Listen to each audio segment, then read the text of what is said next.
last. Oh. Hello. Hi, how are you doing? Good, are you? Fine. Put it closer.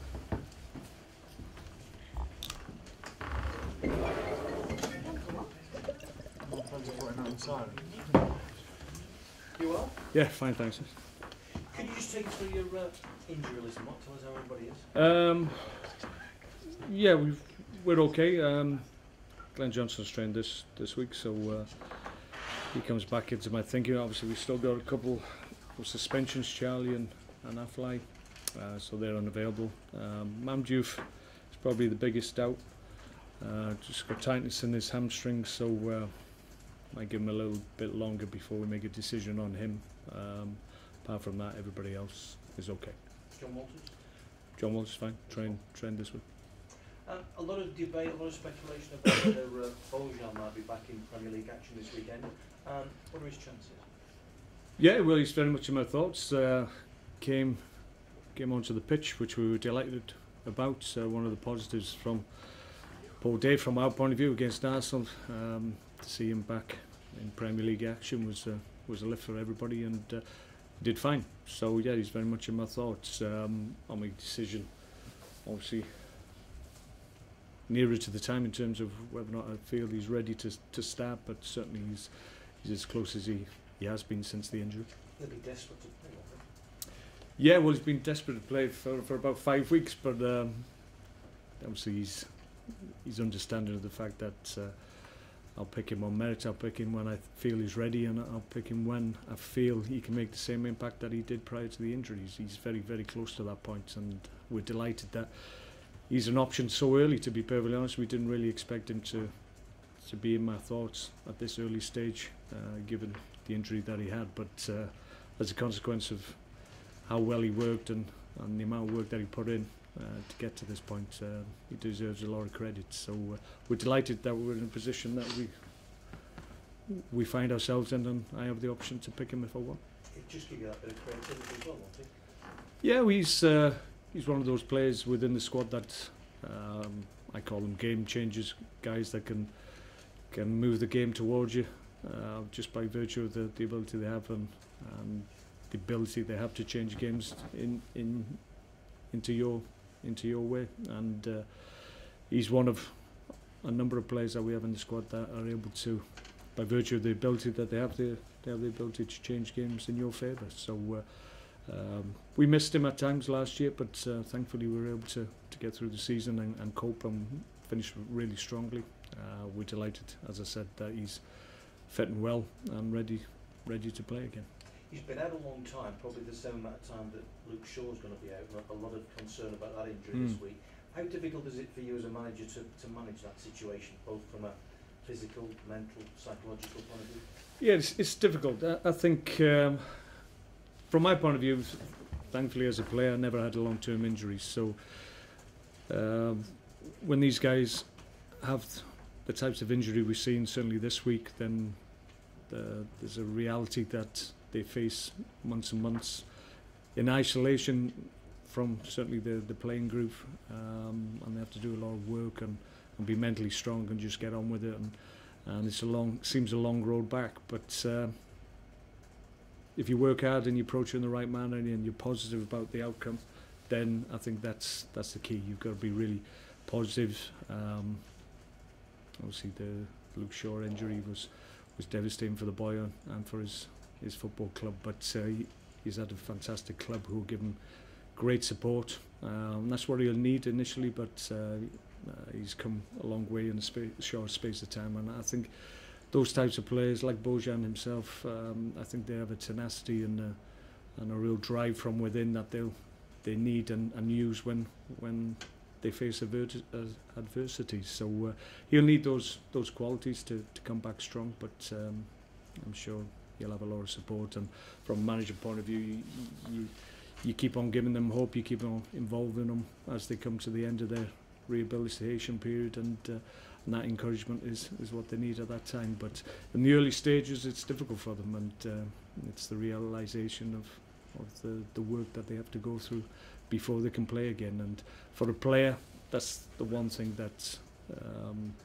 really hurts a player is when they can't get out there and put the boots on, kick a ball about. So the fact that these players, when they have serious injuries, that's taken away from them for 3, 4, 5 months, however long it is. But eventually it comes back and you get the boots on again. So I wish him well, obviously, and guys suffering similar injuries in the past. And it's a patience thing, I guess, isn't it? Because as you mentioned with Bojan, they want to be playing as soon as possible. In some cases, yeah, sometimes you have to save them from themselves. Really, I think the key is that when you do come back, certainly from Bojan's point of view, my view was that it was important that there's a lot of expectation on him because he had a huge impact for us, and everybody wants him to come back and be able to make that immediate impact. And I think if the timing of his comeback wasn't managed correctly, then he wouldn't have been in a position to be able to come back and make the impact that we think he will do when he's back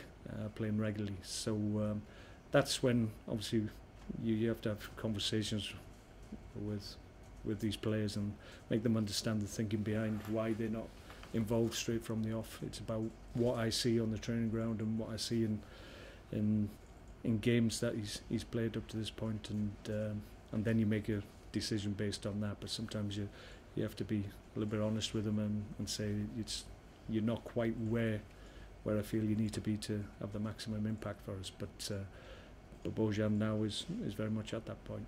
As regards your season, 5 games gone, no win. Concern, surprise, worried? Well, we looked at the fixture list at the beginning and felt it wasn't the easiest of games. You look at the opposition we played: Arsenal, Liverpool, Tottenham away. Difficult games on paper. Norwich, promoted side as well. Probably the one game that has hurt us is the West Brom game, because that was one that we felt at the time when the game started, we were very much in control of the game and felt we had enough to win that game. Obviously, circumstances, we lost 2 players to send-ins off, and then that took the game away from us. But looking back, if you look at that game, 3 points lost there, that would have obviously put us in a decent enough position. As it is, that's probably the one game that's really hurt us. But it's early days. We have no anxiety. We know we're a good group of players, and the first win will come, ideally, at the weekend. Leicester, equally, I would imagine people surprised to see them second at the moment. Well, they finished the season in a fantastic run of form, and they seem to have carried that on. Obviously had a change of manager, but that hasn't affected the club negatively. There seems a real confidence in the place. That comes from obviously winning games and being in a good position in the Premier League. So they'll come here on a high, but it's always a good idea, I would say, to just temper the excitement when you start as well as they have done, because they know through their own experience they had a decent start last year and then struggled during the middle part of the season. It was only towards the end that they started to play really well. So they have that experience, so I'm sure they'll use that this year and try and make sure that they're consistent throughout the season. But they know coming here is a difficult fixture for them, and one they need to be ready for. How well do you know Claudio?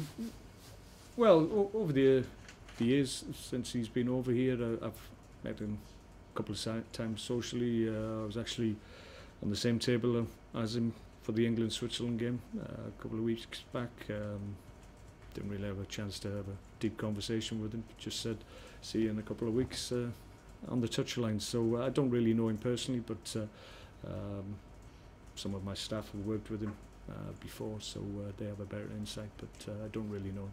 What do you make of the impact that he's had? Because again, that was in many eyes a surprise appointment. I think at the time, it took everybody aback. People thought maybe it was a risk, but I think you have to acknowledge the experience that Claudio has, not only in Premier League, but around the world. He's worked in many countries and been successful in the vast majority of them. So he's an experienced manager, and when you come to a new club, I think that experience you need to show quickly, and that's obvious what seems to have happened there. And how's the spirit in the camp? Because we've been reading this week about the lads going out for Chinese. Is that just a way of getting everybody to take their mind off that table position? Well, that's something that we do every year. So that's on the instigation of the captain. I think he was just missing the company of the players, Ryan Shawcross, so he decided that he wanted to see him for a little bit longer. So yeah, we encourage that. I think it's important. We've got a lot of players that are new to the club, so it's something we do every year early in the season. So that was just the circumstances of it. So they enjoyed themselves, and we're ready to train the next day. Is that gelling together a factor at the moment, do you think, in terms No, I don't think so. I think for the most part our performances have been okay. I've said on many occasions we probably haven't had the full 90-minute performances yet, but that's it can be said by a number of clubs. I think it's a little bit fragmented this time of the year with international breaks and players returning to pre-season at different levels. So we're coping with that at the moment, like many other clubs. But I think it needs to settle down, the league. There's not been a period where we've had a run of 7, 8, 9, 10 games where you have consistent work during the week leading into a game at the weekend. So once we get to that period, then I think the league itself will calm down, and you get a better indication of where people are going to finish up. So at what point do you look at the league table with any degree of anxiety? 10 games? Well, I think it's further down the line than we are at the moment. Like I said, we've only had 2 home games. We're looking to get points on the board at the weekend. That's our intention. We've got 2 home games back to back, so that's it's an important period for us. So we're looking to maximise the points total that we get. You don't sound like panicking. No, I don't think. I think that comes from the group of players I've got. We've had 2 good years of work here, and that's those fundamentals that you put in place during that time. They come to the fore when you need to get results and you need to show a little bit of form. At the moment, our form is a little bit fluctuating. Performances have been okay, as I've said, but we need the complete performance and the positive results that go hand in hand with that. So we're not quite there yet, but we're looking forward to the weekend and the games that follow, because we think this is a good period for us. Do you chop and change formation and personnel just to try and get the right form there, or do you just say to yourself, it will just... Well, I think continuity is important, and I think for the most part, we've tried to keep the personnel as stable as we can. Obviously, injuries and suspensions, as we're facing at the moment, that will always affect that thinking. But for the most part, we've got a good group of players, and I think that's what encourages me and the players themselves, because they know within the building they've got a talented squad that will have a good season this year. Thank you. Okay. And form of Jack Butler was one of the bright sparks of this year. How impressive have you been by him since he's come in? Yeah, well, we obviously know Jack, and we know his ability. We see him every day in training, and his form in games is excellent, and we're delighted with that. I said after the Arsenal game, I don't particularly like it when my goalkeeper's man of the match, but it's happened on a couple of occasions, so we need to improve in terms of what we're doing in front of him. But at the end of the day, that's his job. It's very difficult in the Premier League to stop any team not having a chance of scoring a goal against you. So when that happens, when the opposition does create chances against you, then the keeper is there to nullify those opportunities for the opposition, and that's what Jack's done to great effect. So we're delighted with his form. Big season for him, obviously. Now considered the #1 goalkeeper, which was only going to be a matter of time, but it's come this year, and looks like he's really excelling in the role, and really enjoying being part of the first team. You mentioned that it was only going to be a matter of time. He's kind of had to buy his time, hasn't he, with the loans? Yeah, he's paid his dues to a certain extent. He's gone out on loan, done really well at a good level, Championship level, League One as well, and always impressed everybody who's come in contact with him. So now, as I said many times, I just think the time was right, and it was Jack's time to step up to be a recognised #1 goalkeeper at Premier League level, and it's what he'll be for many years to come. So final, I know we mentioned the Chinese there. Claudio said yesterday they keep a clean sheet against you this weekend. He's going to buy them all pizza. Is there any similar incentive for we'll go for oatcakes, I think. A lot nicer. Mark, you seem to have settled on a central defence of Jeff Cameron and Martin Muniesa. I think a lot of people have been rather surprised you haven't been playing your new signing for the Wolfsheim. Is there any reason?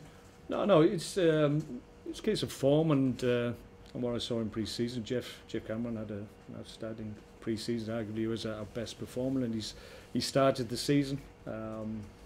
it's a fluid situation. The guys have to keep the shirt and keep their form, and I pick teams based on what I see leading into games as well. And at the moment,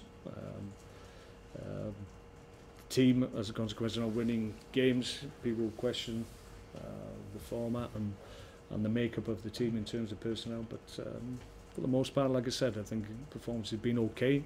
They need to improve, obviously, but the guys in the group know that they need to be ready if called upon, like Philip, who has to be patient at the moment, but there's a number of players in the squad who are in similar situations, but they're ready, they're training well, and they're ready if called upon to have an impact for us. So as I said, 5 games in, it is what it is for some players, but they'll play a part and they know that. Meanwhile, on the other side, Leicester will have Robert Hughes. Have you got inside knowledge how to break them down with him on their side? No, Roberts went to Leicester. We've obviously got a huge amount of respect for Houthi here at the club, and a lot of the guys have played against him in training as well, so they know what he's like. But yeah, we'll welcome him back, but our intention is that he goes home disappointed. He left the club obviously because there was an opportunity for him there, and he did really well on loan, and Houthi, given his standard in the game, he wants to play week in, week out. At the time, I couldn't really guarantee that for him, so he's made the move, and it looks like it's been excellent for him, and we wish him well, but obviously not at the weekend. Mark, you mentioned Ryan Shawcross briefly earlier. We heard last week he was doing a bit of swimming. Is he doing any more since then? Any updates? Yeah, he's out. He's jogging. He's moving quickly. He's progressing well with the physios. I think he's happy with where he is and the feeling since the operation. Obviously, with these impingements in the back, then the sensation obviously was going down one side, down the side of his leg, and that was the feeling that was uncomfortable for him and which needed to be addressed, and that has been, and almost immediately once the pressure on that nerve is addressed, then very quickly you improve, and then it's a case of just healing the wound and then getting out there and train. So hopefully if he doesn't have any setbacks, which we hope he won't, then he's certainly on track to come back in the time frame we hoped he would. Okay. Thanks, Mark. Okay, guys. Thanks for the weekend. Thanks, man.